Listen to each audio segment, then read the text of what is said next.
Good morning সবাইকে। তো এখন বাজে হচ্ছে 7:11। আমি এখন মাত্র মাওয়াতে টোল দিয়ে বের হলাম। অ্যান্ড আশপাশে যে সিনারিটা আসলে অনেক বেশি সুন্দর লাগছে। সকালবেলা কেবলমাত্র 7:11 বাজে, গাছে ফুলগুলা ফুটে রয়েছে, অনেক বেশি সুন্দর লাগছে। তো যাই হোক, ঢাকাতে গেছিলাম, একদিন গেছিলাম, সেদিনকে ছিলাম, আর পরের দিন ছিলাম। অ্যান্ড আজকে আমি ব্যাক করছি। তো যে জিনিসটা কিনছি সেটা হচ্ছে DJI মাইক মিনি, যেটা হয়তো বা আমি ভিডিওতে এরপরে অ্যাড করে দেবো।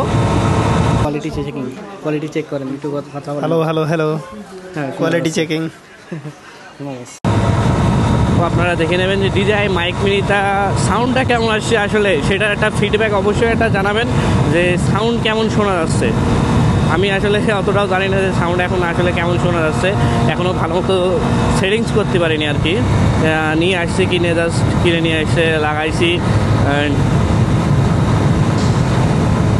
আশা করছি যে বাইকের সাউন্ডটা ভালো মতো শোনা যাচ্ছে, তবে এক্সজস্ট সাউন্ড হয়তো বা ভালো মতো শোনা যাবে না, মানে এক্সজস্টটা পেছনে অনেক বেশি হাওয়া হচ্ছে, হয়তো বা নাও শোনা যেতে পারে এক্সজস্ট সাউন্ড।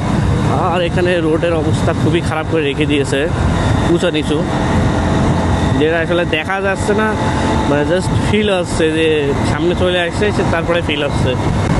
আর মাওয়া থেকে পদ্মা অথবা বেশি দূর না, আমার হয়তো বা বেশিক্ষণ লাগবে না বাড়ি যেতে।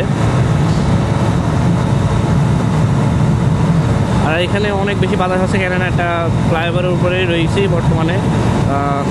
সামনে আরেকটা ফ্লাইওভার রয়েছে, জায়গায় জায়গায় ফ্লাইওভার।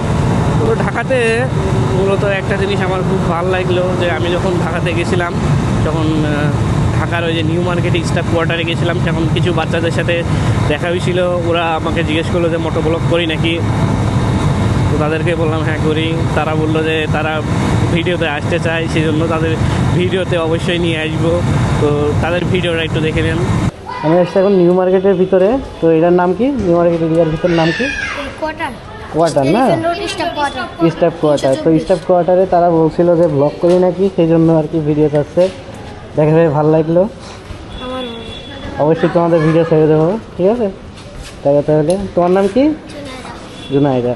আচ্ছা ঠিক আছে, থাকো তাহলে। এরপর যমুনা ফিউচার পার্কে গেছিলাম। ক্যামেরা ওয়ার্ল্ড থেকে আমার ক্যামেরাও নেওয়া, আবার হচ্ছে এই মাইক্রোফোনটাও নেওয়া, এই জন্য ওখান থেকেই নিলাম। ওখানে একটু আর কি ছাড় দেয় আমার জন্য। স্পেসওয়েতে আসলে 100 স্পিড আহামরি মনে হয় না, কেননা উঠেই যাচ্ছে একাই। গতিসীমা যদিও বা 80, গতিসীমা ভিতরে রাখা উচিত, কেন এক্সপ্রেসওয়েতে অ্যাক্সিডেন্ট হয় অনেক বেশি। যদিও বা আমি সকাল সকাল বের হয়েছি এই কারণেই যে হচ্ছে অ্যাক্সিডেন্ট যেন না হয়, অ্যাক্সিডেন্টের সম্ভাবনাটা একটু কম থাকে, এই জন্য।